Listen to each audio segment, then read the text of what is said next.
Hermanos, hoy día nos reunimos para analizar esto de la cena del Señor, compartir una cena. Y fíjense ustedes que el Señor sabía las personas que tenía a su lado, sus apóstoles, sus 12 apóstoles. Incluso sabía que entre ellos había un traidor, ¿m? Alguien que definitivamente lo iba a vender por 30 monedas de plata. También sabía que los iban a abandonar, lo iban a traicionar, lo iban a dejar solo, pero todo eso era necesario. Todo lo que el Señor sabía perfectamente no fue para él un problema. De hecho, él vio en la debilidad de las personas, en las malas actitudes que tuvieron en un momento determinado, lo transformó en una oportunidad para poder llevar a cabo su plan. Son extraños los planes de Dios. Son extraños, hermano. Nosotros quisiéramos a veces cumplir todo esto perfectamente, no fallar en nada, tener cada día una vida espléndida, responder de la mejor manera, ayudar en todo lugar donde yo pudiera extender mi mano, pero no va a ser así. Pero aún así el Señor, sabiendo los defectos de los suyos, Él programó la cena. Él programó la cena del Señor. Él preparó todo esto. Él, por ejemplo, usted ya sabe que mandó a Juan y a Pedro, a dos de sus apóstoles, a una casa a hablar con una persona donde él ya había negociado, ya había hablado con esa persona con respecto a que se le iba a facilitar el aposento alto para hacer la cena. O sea, Dios tenía los planes ya listos y Dios también tiene planes con cada uno de nosotros, a pesar de nuestras imperfecciones. Así como hoy día nos ha llamado a estar juntos participando de esta cena, Él, aún conociéndonos, sabiendo nuestras dificultades y nuestras imperfecciones, Él nos va a guiar, nos va a ayudar, nos va a instruir. Fíjense usted que la cena del Señor, la que hoy recordamos, no fue solamente tomarse un poco de vino compartido entre todos o comer de un mismo pan, y que eso representaba la institución de la cena del Señor, que representaba uno de los pocos ritos que Dios nos manda a hacer para que nosotros le recordemos su sacrificio y, como dice el apóstol Pablo en Corintios, anunciemos su próxima venida. Y que esto tenemos que hacerlo regularmente.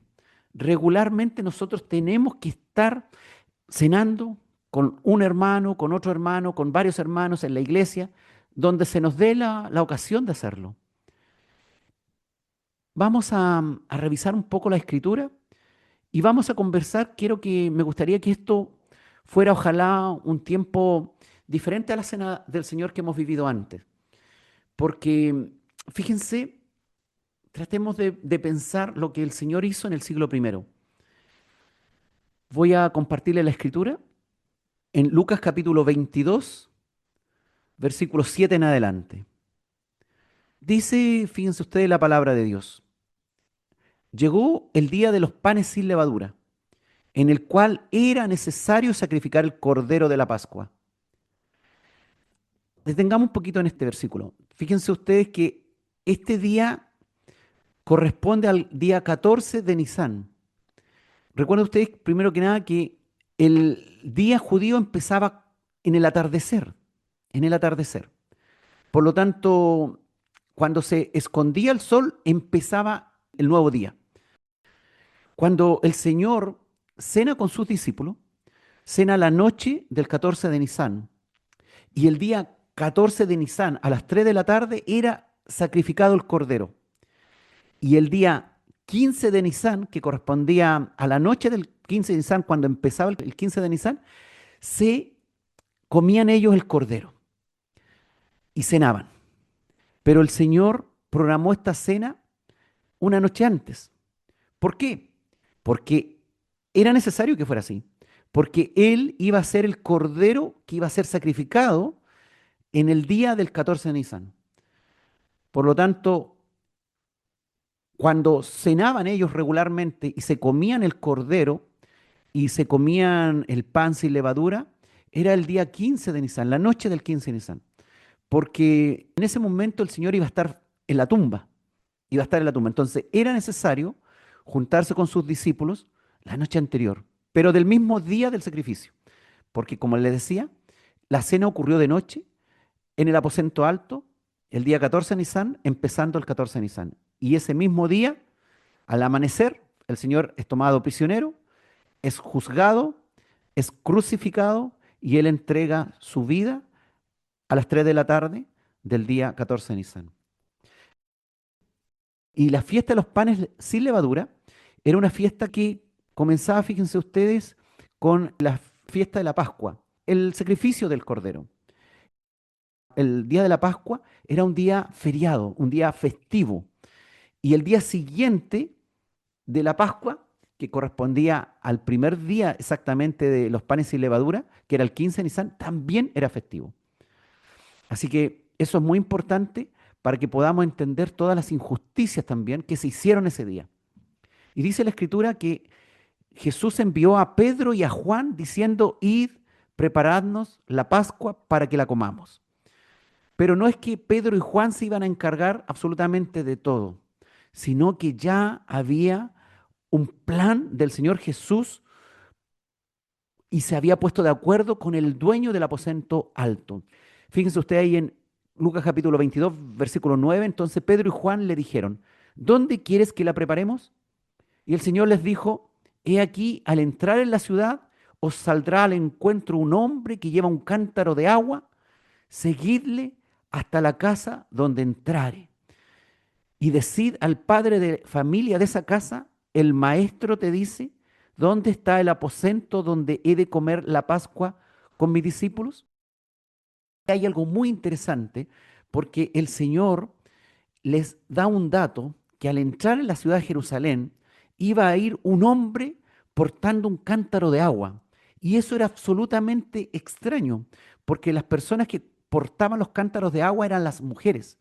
Por lo tanto, que un hombre llevara un cántaro de agua era una clave para que ellos se dieran cuenta quién era aquel hombre. Porque imagínense, si todos los hombres hubiesen portado cántaro de agua, ¿a cuál de todos seguían? Pueden imaginarse entonces que había mucha gente en Jerusalén ese día y muchas mujeres llevando cántaros de agua, pero un hombre llevando un cántaro de agua. Entonces el Señor tenía todo esto, como Él es omnisciente, Él es Dios todopoderoso, Él puede entender y aparentemente aquí había una clave, no sabemos si estaba ya acordada previamente, para que ese hombre pasara por ahí y estuviera esperando a Juan y a Pedro para que en forma secreta ocurriera esto. ¿Por qué? Porque el Sanedrín quería ya echarle mano al Señor, quería eliminarlo. El Señor ya sabía que Judas había negociado a esa altura, ya había negociado con lo del Sanedrín de entregarlo en manos del Sanedrín. Por lo tanto, todo esto tenía que ser a escondidas. El Señor necesitaba este tiempo para estar con sus discípulos.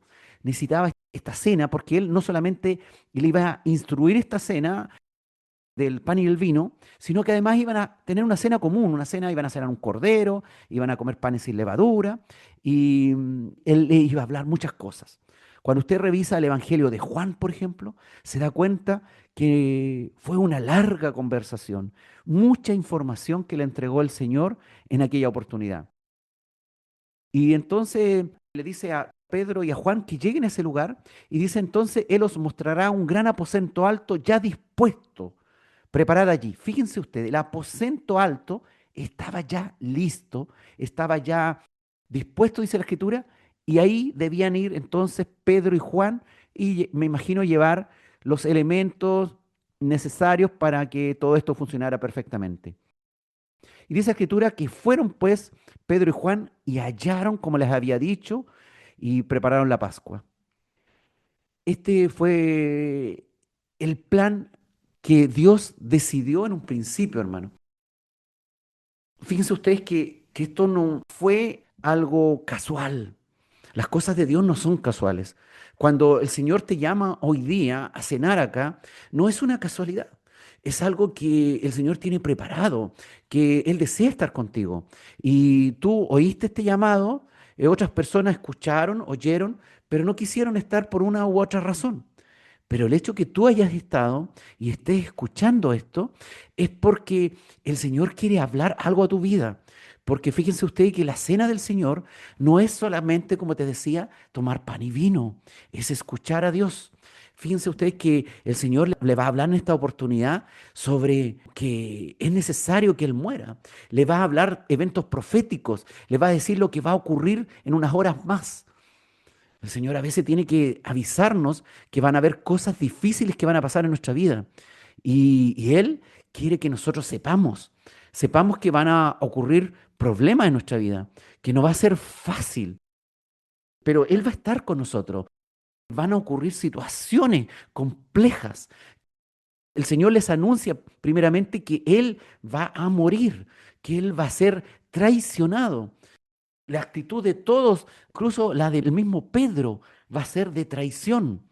Hermanos, eso debe hacernos meditar, porque cuando somos llamados a la cena del Señor, el Señor también quiere que meditemos cómo estamos llevando nuestra relación con Él, porque puede ser que en apariencia nosotros queramos servirle bien al Señor, pero en el fondo con nuestros planes secretos o nuestras ideas erradas o nuestras malas decisiones o nuestras malas determinaciones, nuestras malas conductas, de algún u otro modo hemos traicionado al Señor o estamos con una intención de traicionarlo.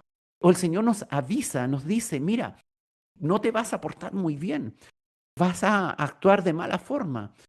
De hecho, a lo mejor tú dices en este momento, no, yo voy a estar firme con el Señor, yo no voy a fallar, yo te prometo, Señor, que voy a estar contigo. Pero el Señor en la cena del Señor les dice claramente que ellos que están ahí, que van a estar sus apóstoles con los cuales va a cenar, van a traicionarlo. No van a estar con él en el momento que el Señor lo iba a necesitar. Pero a pesar de que iba a ocurrir todas estas irregularidades, el Señor les avisa a Pedro e incluso le dice que lo va a traicionar, pero cuando él se arrepienta, cuando él se restaure, él debe ir de nuevo a sus hermanos. Hermanos, el Señor sabe que hoy día nosotros estamos acá para tomar la cena del Señor, pero no somos perfectos. Tenemos problemas, tenemos dificultades y de hecho el Señor sabe que vamos a volver a fallar, que vamos a tener dificultades. Pero si nos mantenemos firmes, pegados a la voluntad de Dios, arrepintiéndonos todas las veces que sea necesario hacerlo, el Señor nos va a restaurar. Hoy día nos vamos a comer un pedazo de pan que va a significar el cuerpo del Señor que fue maltratado por nuestros pecados. Vamos a beber un poco de la copa de vino y que significa la sangre derramada del Señor por nuestros pecados para limpiar nuestros pecados, los pasados, los pecados actuales y los futuros, los que cometeremos. No es un llamado a cometer pecados, sino que Dios sabe que somos imperfectos. Y el Señor sabía que estaba frente a sus discípulos, sus 12 apóstoles, incluido aquel que le traicionaría. Pero a pesar de eso, el Señor le dijo a Pedro que antes que el gallo cantara 2 veces, él le negaría 3 veces. Aquel mismo que estaba sentado con él a la mesa, le negaría 3 veces. A un lado el Señor tenía sentado a Juan, el apóstol amado. Y Juan, si bien es cierto, estuvo ahí en la cruz junto a María y la hermana de la madre del Señor, de María, también estuvo allí. Y resulta que Juan, a pesar de que estaba recostado sobre el pecho del Señor en un momento determinado de la cena, fíjense ustedes, hermanos, que Juan no fue capaz de atestiguar en favor del Señor. Se acobardó tanto. Según entendemos, el que estaba allí, el que le abrió la puerta a Pedro en la casa del sumo sacerdote, cuando el Señor había sido arrestado y estaba siendo examinado por los del Sanedrín, el apóstol Juan dice que había un discípulo que le abrió la puerta. Y si bien es cierto, él no dice que haya sido él mismo, casi todo el análisis de la escritura dicen que fue el mismo apóstol Juan que estaba allí en la casa del sumo sacerdote, que era conocido del sumo sacerdote, que conocía incluso a Malco. Por eso que Juan en el Evangelio dice el nombre de quien fue al cual Pedro le cortó la oreja. Entonces Juan, que estaba al lado del Señor, que comió desde ese mismo pan y bebió desde esa misma copa, no tuvo las agallas, no tuvo la valentía, no tuvo la fidelidad para poder atestiguar en favor del Señor. Pero todo esto el Señor lo permitió, porque vamos a ser probados, hermano. Vamos a ser probados. Pasaremos por situaciones extremadamente difíciles y vamos a ser probados. Vamos a seguir compartiendo entonces la palabra de Dios. Dice entonces ahí en Lucas capítulo 22, versículo 14, cuando era la hora, se sentó a la mesa y con él los apóstoles y les dijo, ¿cuánto he deseado comer con vosotros esta Pascua antes que padezca? Fíjese usted, hermanos, que toda la vida del Señor, los 30 y tantos años que estuvo aquí, Él sabía que llegaría aquel día, el día final, el día donde Él debía cumplir las escrituras y Él ser el Cordero manso de Dios, el Cordero limpio, el Cordero inocente que iba a ser sacrificado. Y Él sabía que se reuniría con sus discípulos y les haría ver todas estas cosas y les aconsejaría aquel día. Y les dijo, cuánto he deseado comer con vosotros esta Pascua antes que padezca. Y sabía el Señor que era su última Pascua, pero no para llenarnos de tristeza, hermano, sino Él sabía que era necesario, que era su misión la que le esperaba en unas horas más. Y él les dijo claramente, ahí en Lucas 22:16, porque os digo que no la comeré más hasta que se cumpla en el reino de Dios. Y dice la Escritura, y habiendo tomado la copa, dio gracias y dijo, tomad esto y repartidlo entre vosotros. Y el Señor, hermanos, tomó una copa, una de las tantas copas que estaba allí puesta en la mesa.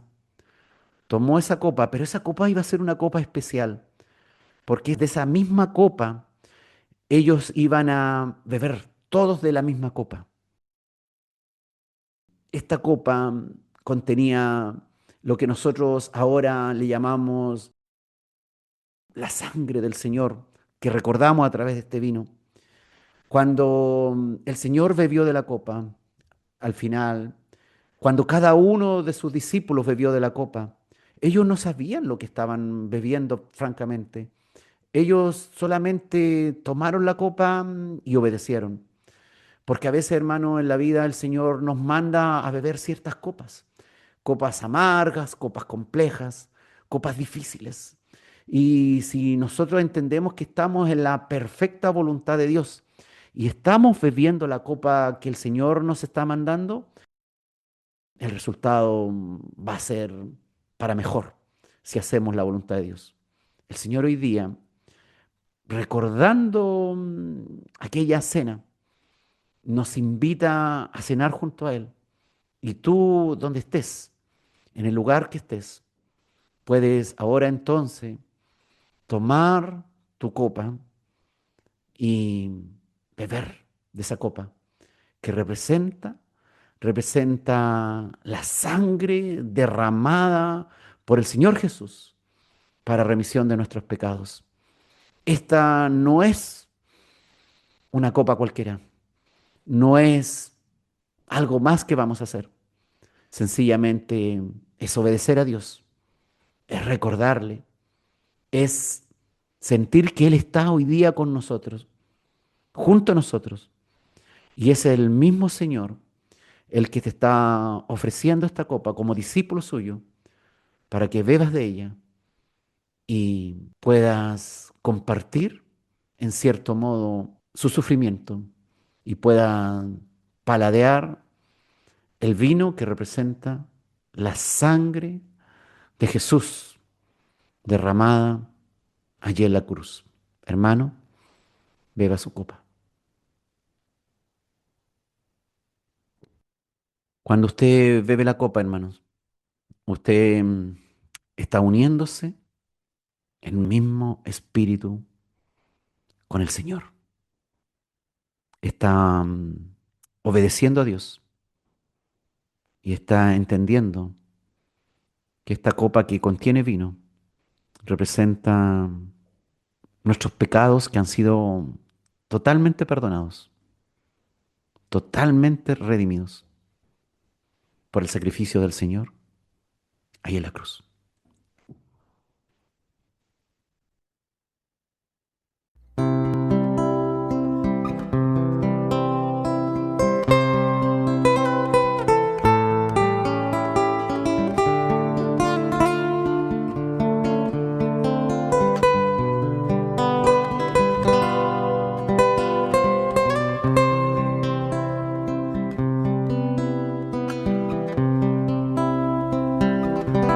A precio de sangre yo fui comprado, mi costo él pagó en la cruz del Calvario. Por eso mi vida él la reclama, porque a precio de sangre bendita, mi vida él compró.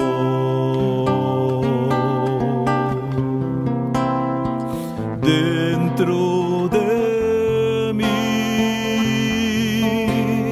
hay algo que me dice que él me ama. Hay algo que me dice y me declara que mi vida fue comprada allá en la cruz. Dentro de mí hay algo que me dice que él me ama. Hay algo que me dice y me declara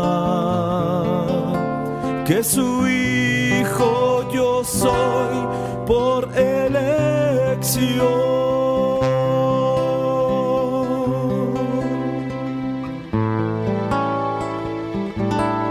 Como la niña de sus ojos, él cuida de mí, él cuida de ti.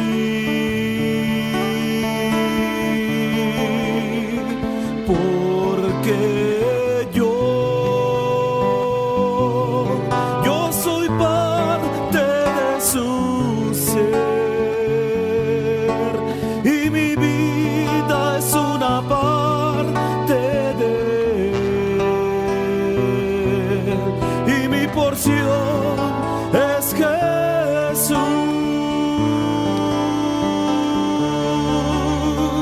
Dentro de mí hay algo que me dice que él me ama. Hay algo que me dice y me declara que mi vida fue comprada allá en la cruz.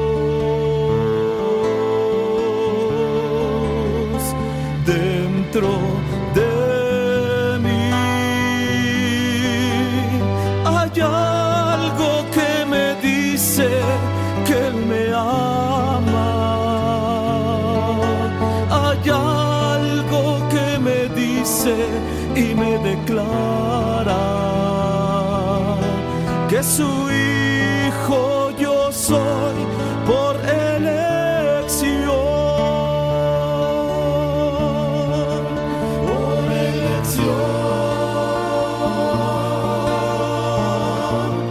Por elección.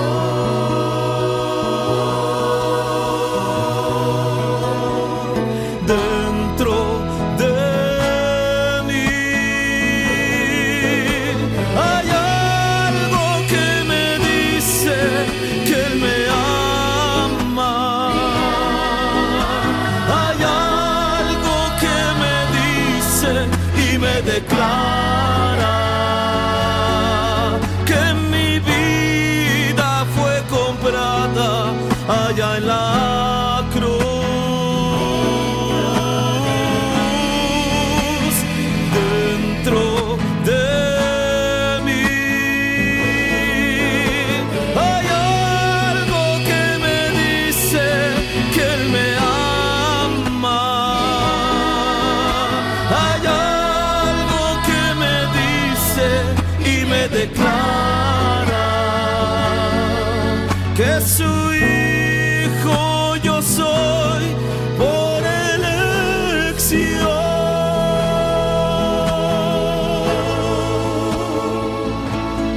Por elección.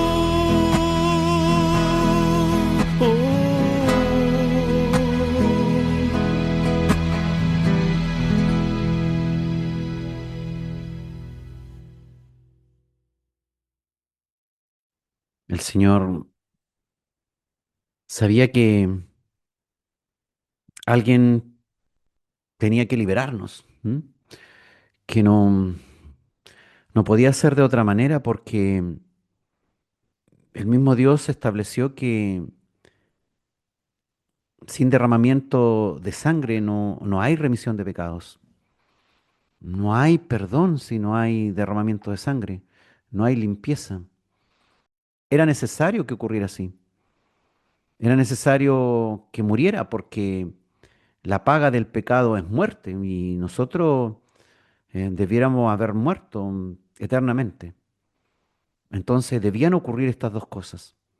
Derramamiento de sangre para que nuestros pecados fueran liberados, limpiados, y muerte para que realmente fueran anulados nuestros pecados. Y Él debía ser justo y santo y puro. Y claramente los juicios que se le hicieron fue declarado por Poncio Pilato y por Herodes Antipa, sus dos jueces, lo hallaron inocente. Pero a pesar de eso, los judíos y los sacerdotes y el pueblo, la muchedumbre, clamó la muerte del Señor. Fue examinado por dos testigos, Poncio Pilato y Herodes Antipa, los jueces romanos, y fue encontrado inocente. Y el Santo Cordero de Dios fue a la cruz por nosotros. Era necesario que ocurriera así. Y el Señor quedó tan maltratado, hermano, tan maltratado que él, siendo un hombre de 30 y tantos años, piensa usted que el Señor caminaba kilómetros y kilómetros durante por lo menos los 3 últimos años, según entendemos. El Señor caminó kilómetros y kilómetros yendo entre la provincia de Galilea, la provincia de Samaria, la provincia de Judea, a pie, caminando a pie. No era un hombre débil, era un hombre fuerte. Acuérdense ustedes también que él era carpintero. Y el carpintero hacía múltiples funciones, no solamente lo que hoy día nosotros conocemos como carpintero. Y su trabajo era duro, era difícil. Y caminó mucho y no fue capaz. Quedó tan mal herido que él no fue capaz de llevar el madero de la cruz, que debía haber pesado unos 30 o a lo más 50 kilos. No fue capaz de llevarlo unas 6 cuadras o a lo más unas 10 cuadras. No tuvo la fuerza, no tuvo la fortaleza, se cayó ahí mismo, se desmoronó. Tan mal tratado que quedó que no pudo llevar el madero. Y recuerden ustedes cuando el Señor entrega su vida en la cruz y entrega su espíritu, viene un romano y le clava una lanza en el costado. Y dice la Escritura que sale agua y sangre. Y eso habla, hermanos, de que el Señor, toda esta tremenda golpiza que le hicieron los romanos, no solamente le causaron derrames externos, sangre externa, sino que además es muy probable por la salida de agua que lo traumatizaron tanto con los golpes que le dieron, que le causaron un derrame pleural, que se dice, o sea, se le acumuló líquido por fuera del pulmón, o incluso algunos dicen por fuera del corazón.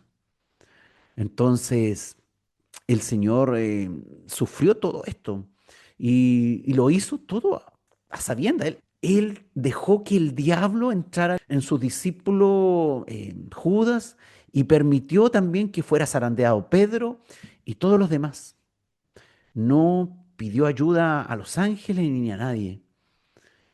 Nosotros nos vamos a encontrar con situaciones así, hermano, en que vamos a tener que soportar solos, pero no enteramente solos, definitivamente, porque vamos a estar con el Señor.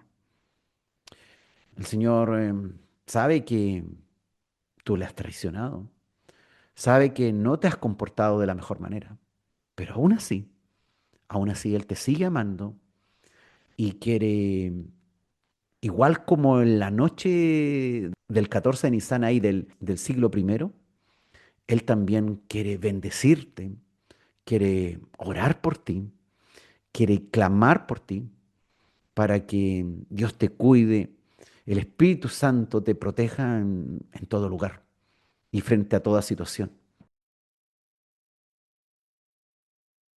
Vamos de nuevo a la Escritura y dice entonces ahí en Lucas capítulo 22, versículo 18, dijo, porque os digo que no beberé más del fruto de la vid hasta que el reino de Dios venga.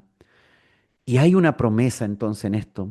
Por eso que esta cena del Señor, cuando la hacemos, dice el apóstol Pablo en 1 Corintios, que estamos anunciando el regreso de Dios, el regreso del Señor Jesús. ¿Por qué esto dijo el Señor? Porque os digo que no beberé más del fruto de la vid hasta que el reino de Dios venga. Hay una promesa clara que nosotros sabemos que va a venir en su plenitud el reino de Dios a nosotros. Y finalmente dice, y tomó el pan y dio gracias, y lo partió y les dio, diciendo, esto es mi cuerpo, que por vosotros es dado. Haced esto en memoria de mí. Y dice entonces la Escritura que el Señor tomó un pan sin levadura, y lo partió. Y cada uno fue tomando un pedazo y fue comiendo de aquel pan, que al principio de seguro ellos no entendían qué significaba, pero solo por obediencia lo hicieron. Y allí también estábamos tú y yo haciendo esto. Y por eso que hoy día tenemos que hacerlo, porque el Señor se entregó no solamente, usted ya sabe, por esos apóstoles, sino también por cada uno de nosotros. Así que el pan que usted haya preparado en su casa, tómelo y coma, meditando en todas estas cosas. Gracias a que el cuerpo del Señor fue partido por la flagelación, fue partido por los clavos, aunque no le rompieron hueso, fue atravesado por una lanza.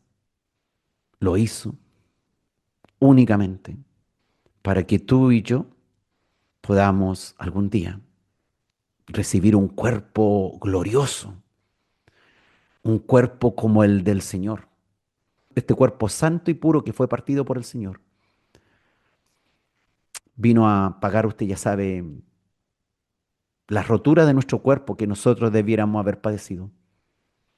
Pero la promesa no se queda en esta tierra, sino en las promesas eternas, porque tendremos ese cuerpo glorioso y podremos compartir con el Señor, cenar de nuevo con el Señor en el reino eterno.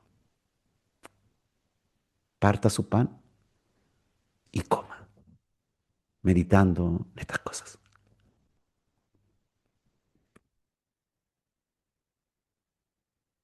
El Señor sabe que somos imperfectos, pero igual entregó su cuerpo para que nosotros fuéramos curados de nuestros pecados y de todas nuestras enfermedades.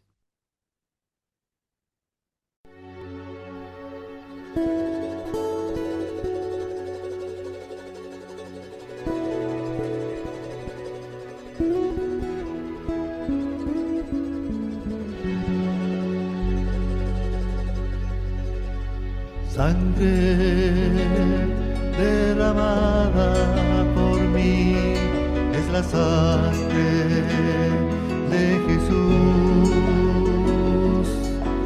Sangre derramada por mí es la sangre de Jesús. Preciosa es tu sangre, Jesús,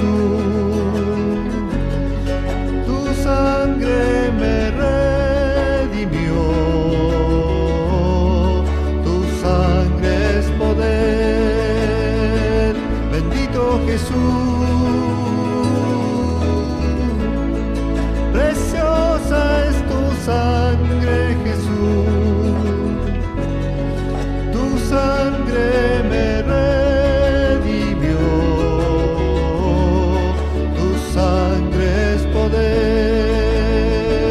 Bendito Jesús.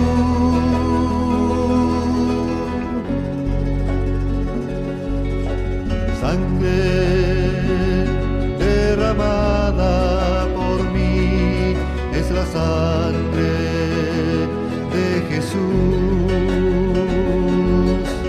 Sangre derramada por mí es la sangre de Jesús. Preciosa es tu sangre, Jesús, tu sangre me redimió, tu sangre es poder, bendito Jesús. Preciosa es tu sangre, Jesús, tu sangre me redimió, tu sangre es poder, bendito Jesús.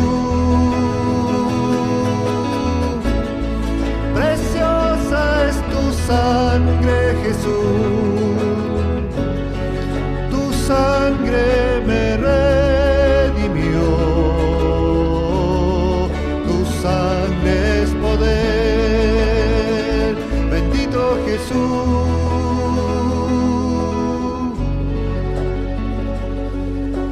Sangre derramada por mí es la sangre de Jesús.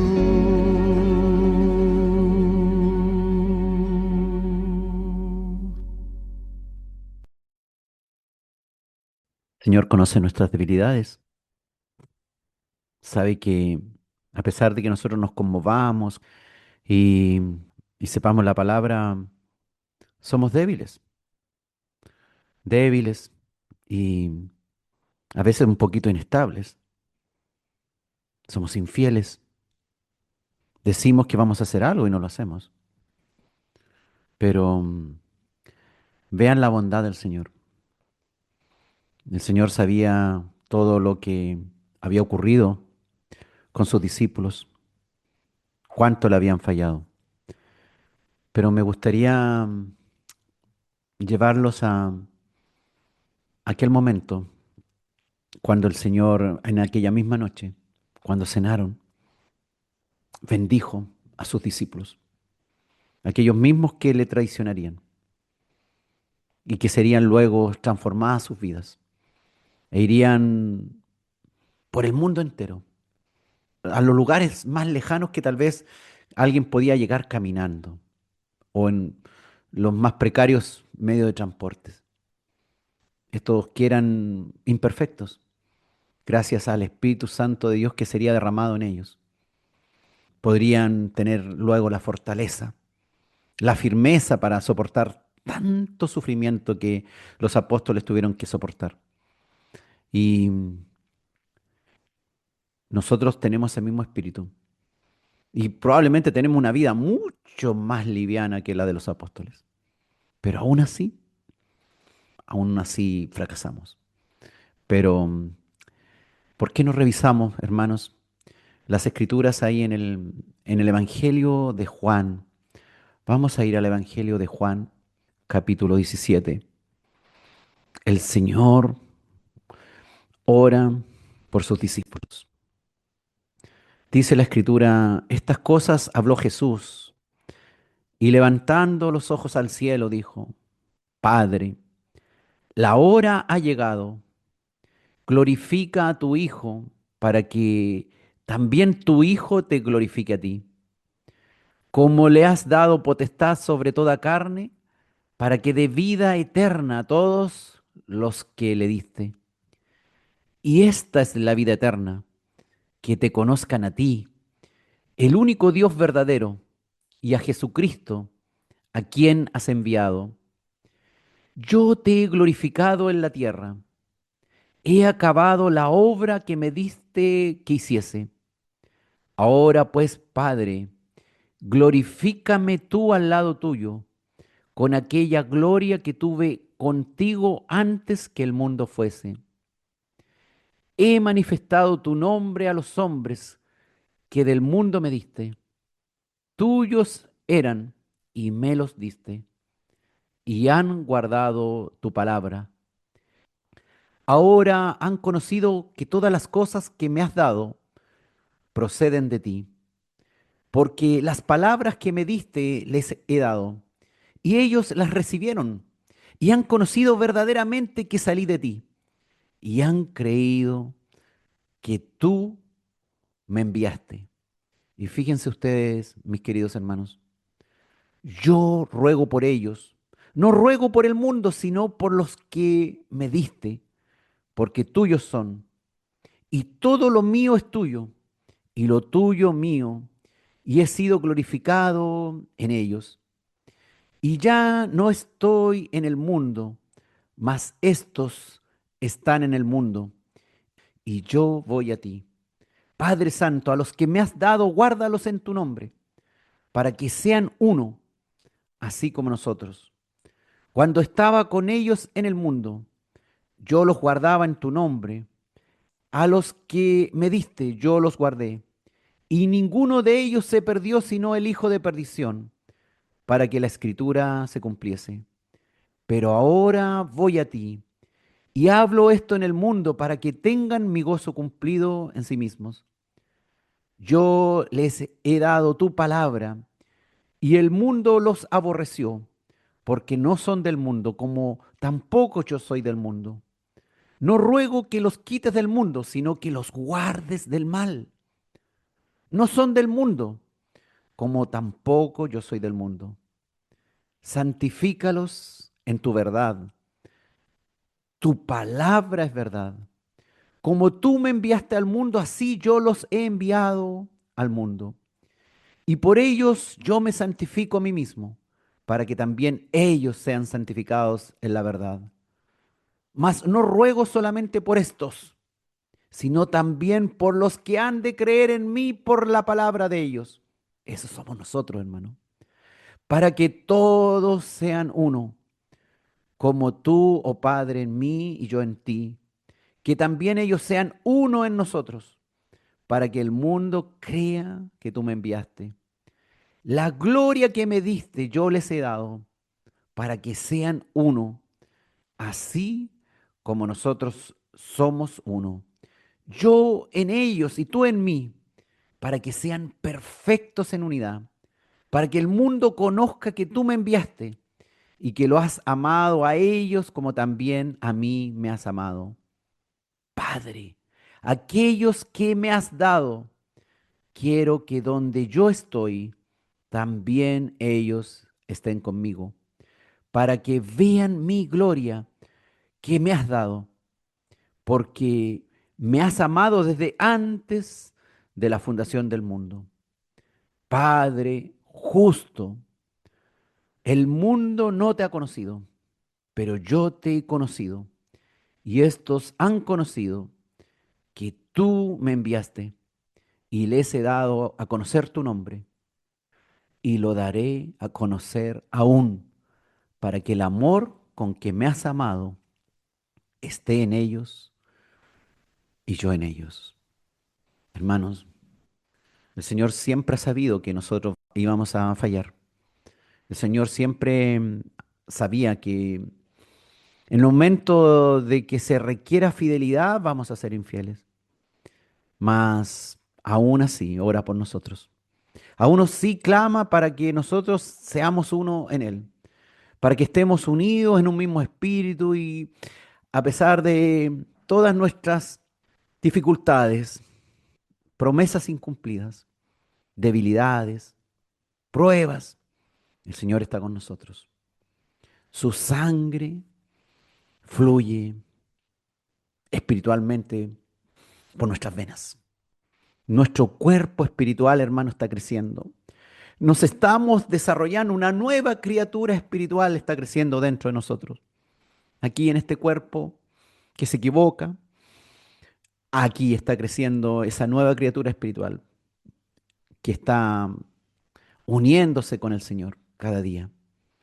Hermano, sea valiente, sea fuerte, levántese, no se quede deprimido, no se quede enredado en sus asuntos que ha hecho mal. Sencillamente dé el paso, avance, porque ya Él pagó por nosotros. Nuestros pecados fueron perdonados. Y usted ahora en arrepentimiento, si ha cometido algo, pídale al Señor ser restaurado. Y el Señor, por supuesto, con los brazos de un padre, Él quiere ser uno con nosotros. Él quiere estar para siempre con nosotros. Fíjense ustedes lo que el Señor eligió como el último encuentro con sus discípulos. Primero que nada, quiso estar con ellos a solas, para hablarles cosas, decirles la verdad, que iban a ser traidores, las cosas que iban a pasar. Quiso estar a solas. El Señor siempre quiere estar a solas con nosotros. Quiere hablarnos también a nosotros. Necesitamos un tiempo a solas con Él. Pero también hay algo precioso acá, hermano. El Señor nos hace recordar a través de una sencilla cena de pan y vino. Quiere que nosotros pongamos nuestra fe en eso y podamos sentir que el Señor ha estado con nosotros, que Él ha estado con nosotros, que Él está en este momento con nosotros, que su Espíritu está aquí, ahí donde estás tú. Ahí está el Espíritu de Dios contigo. Y te está avisando que hoy día es una sencilla cena, pero eso es lo que se viene en la eternidad, hermano, en el reino de Dios. Muchas cenas con el Señor. Sí, hermanos, muchas cenas con el Señor. Cenas eternas. Una eternidad para cenar con el Señor, con Dios Todopoderoso, manifestado en un cuerpo glorioso. Un Dios que en su máxima plenitud no lo podemos soportar. Pero Él se humilló, se hizo algo pequeño, un hombre, un ser humano. Y soportó todo por nosotros. ¿Para qué? Para quedarse también finalmente como un ser con una figura de hombre, un cuerpo glorioso, para compartir con nosotros, para cenar para siempre. Vamos a encontrarnos un día, nuestra primera gran cena, la cena de las bodas del Cordero. Ahí estaremos cenando. Dice el Señor que beberá de nuevo el vino cuando el reino de Dios haya venido definitivamente. Sí, habrá vino. No para emborracharse, sino para compartir sanamente, para alegrar el momento de compartir con el Señor. Y estaremos la iglesia, todos los miembros. Entre ellos va a estar tú y yo, gloria al Señor, que no merecíamos nada, nada. Vamos a estar ahí, invitados, con un asiento reservado, un asiento que el Señor pondrá para nosotros. Cenaremos con el Señor por siempre. Y mientras esperamos esas eternas cenas, ese eterno mundo, ese reino maravilloso de Dios, hacemos esta sencilla cena del pan y vino, anunciando su venida y recordando su sacrificio, su limpieza, su salvación. Tienes una nueva oportunidad en este mundo. Todas las veces que te equivocaste, quedó atrás. El Señor Jesús, Dios, se hizo hombre. Grande es el misterio de la piedad. Dios se hizo hombre, habitó entre nosotros y entregó su vida para llevarnos a cenar con Él eternamente. Señor, cuánto sufriste por nosotros, Dios. Y se nos olvida tan fácilmente. Por eso que, claro, tenemos que recordar tu cuerpo partido a través de algo tan simple, un pan. Y tenemos que recordar tu sangre derramada para remisión de nuestros pecados. Tenemos que recordar tu sacrificio, porque es nuestro boleto de entrada al reino eterno, sin condenación, limpios, llamados justos, llamados buenos, cuando nada merecíamos de eso. Gracias por habernos dejado este recuerdo, Dios, y habernos pedido algo tan sencillo de hacer. Comer un poco de pan, tomar un poco de vino, meditar en lo que has hecho por nosotros.